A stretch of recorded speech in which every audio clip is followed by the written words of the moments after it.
Qui peut empêcher l'hirondelle, quand vient la saison des frimas, d'aller chercher à tire-d'aile d'autres cieux et d'autres climats? Qui peut, lorsque l'heure est venue, empêcher au sein de la nuit le jour éteint de s'arrêter sur le dernier mont qu'il colore, l'amant d'aimer, la fleur d'éclore et le poète de chanter? Le transport d'un pieux délire à lui d'abord s'est révélé, et des sons lointains d'une lyre son premier rêve fut troublé. Tel que Janus aux deux visages, dont l'œil plongeait sur tous les âges, le ciel ici-bas l'a placé, comme un enseignement austère, comme un prophète sur la terre, de l'avenir et du passé.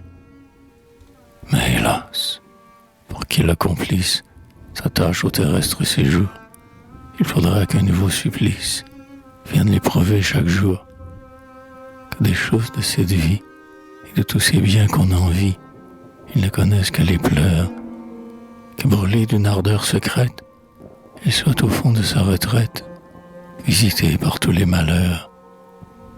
Il faut que le chant qu'il apporte soit repoussé par le mépris, qu'il frappe et qu'on ferme la porte, qu'il parle et ne soit point compris, que nul de lui ne se souvienne, que jamais un ami ne vienne guider la nuit ses pas errants, qu'il épuise la coupe amère, qu'il soit renié de sa mère et méconnu de ses parents.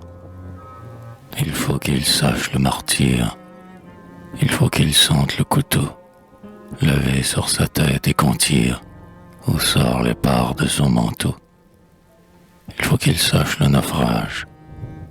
Le poète est beau dans l'orage, le poète est beau dans les fers, et sa voix est bien plus touchante lorsqu'elle est plaintive et ne chante que les malheurs qu'il a souffert.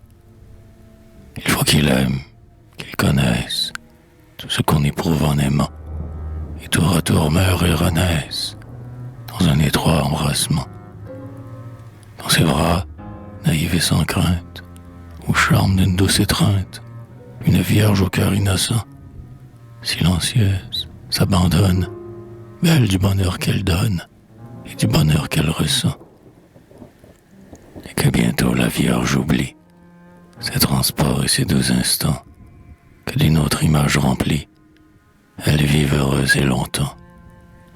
Que, si cet amour effacé, quelques jours s'offre à sa pensée, ce soit comme un hôte imprévu, comme un rayon pendant l'orage, comme un ami du premier âge, qu'on se souvient d'avoir vu.